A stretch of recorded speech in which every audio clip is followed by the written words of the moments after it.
So this week's lesson is in credit. I'm 38 years old, and in terms of credit, financial credit, I have a decent credit score. I don't have any debt, but I haven't had a credit card in almost a decade. I just recently got a business credit card, but that's not attached to my personal self.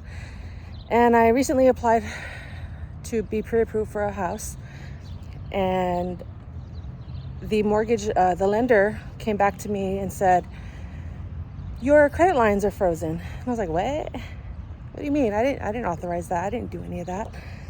So, mind you, prior to this, the lender that I was working with, and I've been working with, she was helping me. She sent me all the items to give her. So I was gathering everything. I got it all together. The link she had sent me for one of the websites wasn't working, so I was waiting on her to send me a new link so I could submit my paperwork safely.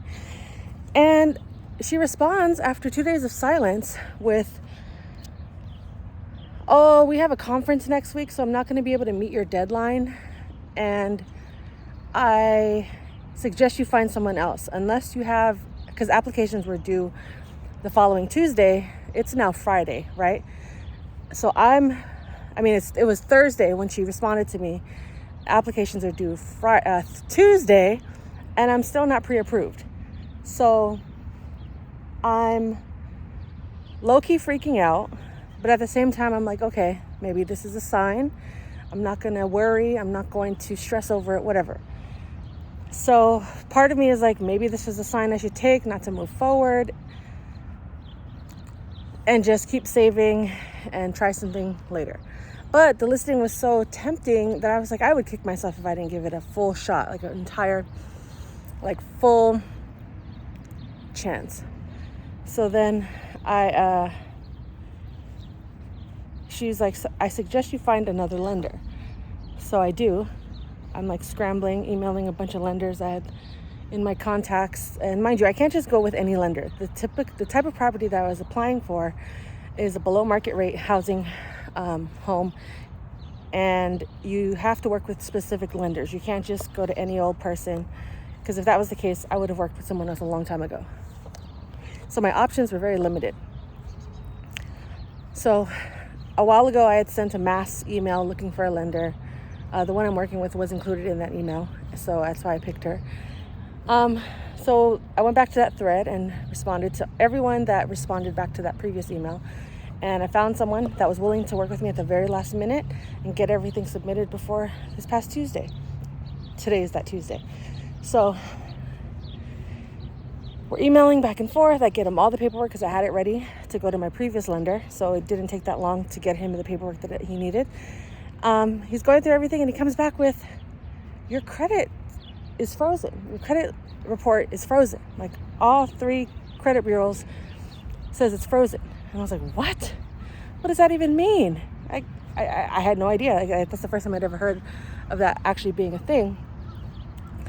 So I'm like, okay, what do I do? How do I fix this? Let's get the ball rolling. I got to apply for this house. So again, my gut is telling me, oh, this is not a good sign. Just dead it here. Let's just keep it moving. Don't even proceed. But a part of me was like, oh, just keep going. So I do. And I call all 3 credit bureaus, and they're like, nothing is frozen. Your accounts are fine. There's no fraud, all that. So I'm like, what is going on? So at this point, it's Friday night. It's Friday night, and basically, it's the weekend. So nothing can be done. He can't work. Nothing can be done at this time of the day. So he's like, I could get it all done on Monday. Don't worry. We have plenty of time. So I believe him, and he was right. We did have plenty of time, and without me even having to ask, by Monday morning, I had an email in my inbox with him explaining exactly what went wrong and why I wasn't being approved. And he says that because I haven't had any credit established in the last almost decade, that the bureaus didn't recognize me as basically a person worthy enough of giving credit. So I was like, are you serious? He goes, yeah. So you basically have to apply for a credit card, reestablish your credit, and then reapply later. So with all that said, I basically was not able to apply for this home, which was fine because we're approaching a recession. Business has slowed down again. I have faith it's going to pick up, but at the same time, I don't want to give all my money into this one purchase and then end up not having a safety net to fall on if, times get hard.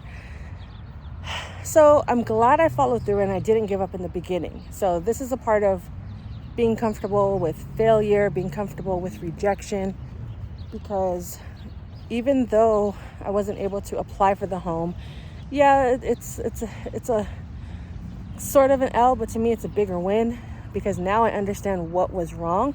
I had no idea that was an issue for me. I had no idea. I assumed, oh, well, I don't have any debt. My credit score is good. Well, it's more than good. I don't have any debt, and I have the money in my account. So what's good? Miley, what's good? Give me the house, right? So I'm still learning, and I work in real estate. I just don't work on the money side of things. And that was a good lesson for me to learn because I didn't know. So we're constantly evolving, constantly learning, but I'm glad I followed through and didn't just give up when the first lender told me no, because honestly, had I stopped in that moment, I wouldn't have known that that was the issue with my credit, and I wouldn't have been able to work on it sooner. Because had I just given up on her and said, all right, well, I'll just take that as a sign and not do any work and just leave it at that, I would have applied for another home in, say, 3 to 6 months and gotten the same answers because my credit was frozen. There's nothing on my records. There's no credit history.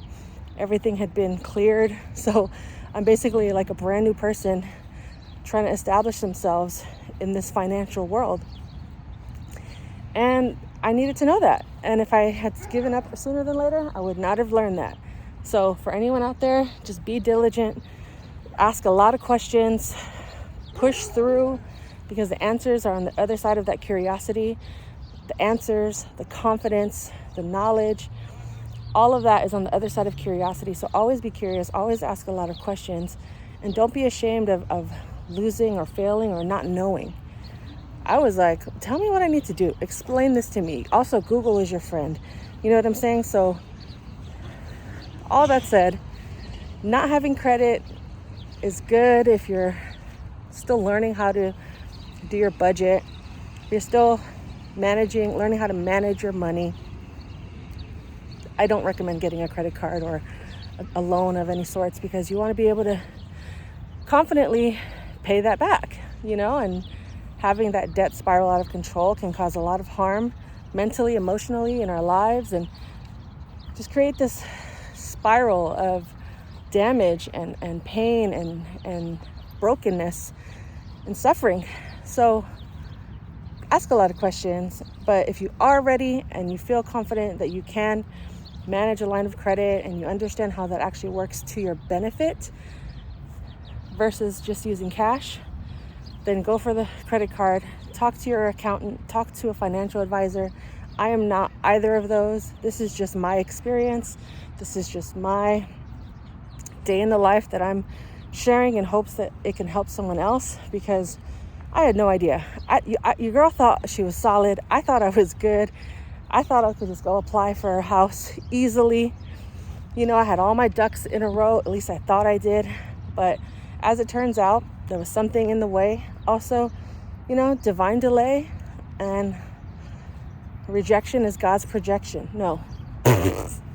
Rejection is God's protection. Say that with me.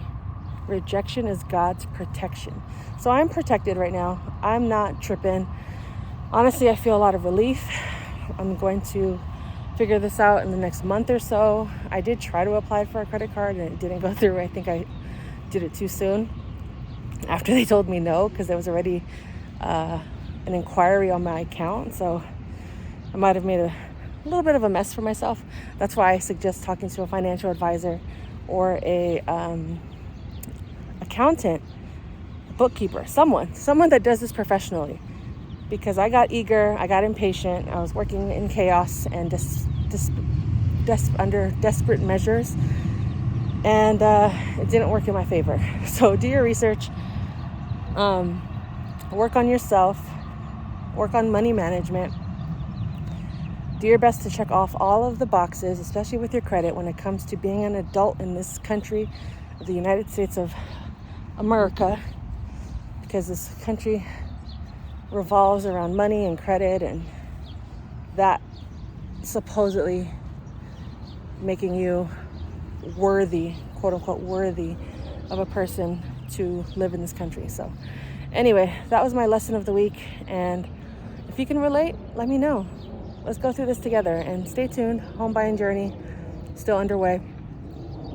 It's a work in progress, guys. It's not easy, especially when you're doing this solo dolo. I'm torn between work my behind off, and that's all I do, and work enough and do what I want to do. I'm torn. There are days I just want to dive in, and there's days I just want to hide. So stick around. Home buying journey, financial education journey, all of that is underway. We're in this together. Peace. Oh, check out my journal. I tried to go journal just now at the park. My pen didn't work, of course.